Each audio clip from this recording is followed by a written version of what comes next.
Property tax का नहीं इस वक्त जम्मू कश्मीर में। आप दूसरी तरफ से देख लीजिए, महंगाई आसमान छू रही है। जो इंटरनेशनल मार्केट में इस वक्त पेट्रोल का दाम $54 प्रति बैरल है, उस हिसाब से यहाँ पर 50 रुपए का पेट्रोल होना चाहिए, जो इस वक्त हमारे कम्यूटर्स को 95 और 100 के दरमियान दिया जा रहा है। इसी तरह से डीजल, इसी तरह से गैस, इन सारी चीज़ों को जो इन्होंने बढ़ावा देकर रेट्स बना दिए, उससे बाकी तमाम ज़रूरियात ज़िंदगी के चीज़ों में कीमतें बढ़ती हैं। तो ये सारा आम इंसान के किचन पर असर डालता है।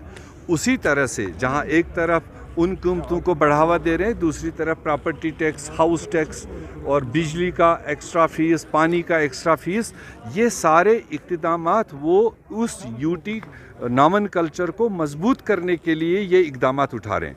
क्योंकि यूटी ना होती तो इस तरह के प्रॉपर्टी टैक्स, हाउस टैक्स की बात ही नहीं आती।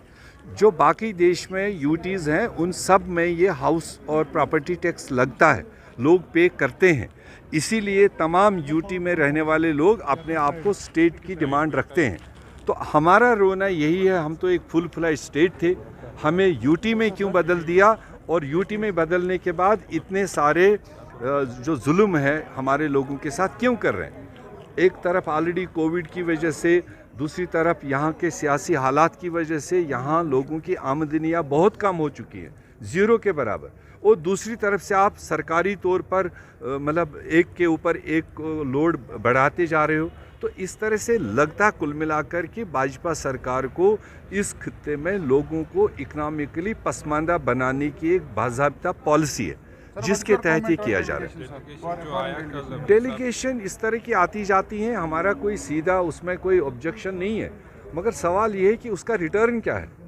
एक तरफ मोदी साहब कोई और बोले, कोई और इन इश्यूज़ को उठाए, कहते हैं इंटरनेशनलाइज कर रहे हैं। दूसरी तरफ से आज तीसरी बार वो 30-30 लोगों की डेलीगेशन लाकर अपने ही मुल्क के अंदर, वो डेलीगेशन यूपी क्यों नहीं भेज रहा है, जहाँ हत्याएँ हो रही है, जहाँ औरतों का दिन दिहाड़े कत्ल हो रहा है, वो दूसरे गुजरात में क्यों नहीं भेज रहा है, वो जम्मू कश्मीर ही क्यों ये भेज रहा है। तो उससे लगता है कि वो खुद ही कश्मीर के ग्राउंड सिचुएशन को इंटरनेशनलाइज कर रहा है और दूसरों पर इल्ज़ाम देता है।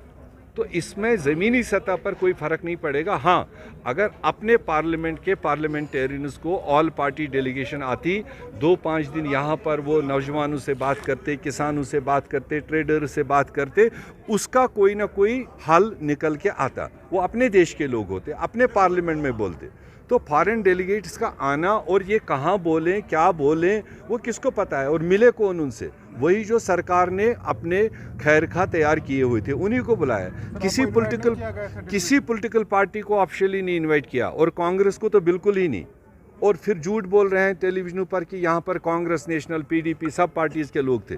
कोई नहीं था। उन्होंने सरपंच के लेवल पर लोग उठाए थे, बीडीसी लेवल पर लोग उठाए थे, जो उनकी अपनी वाहवाही करते हैं उनको उठाए थे। वो अपने वोटर अलग अलग पार्टी के हो सकते हैं, but as designated party delegation कोई भी हमारी तरफ से नहीं थी।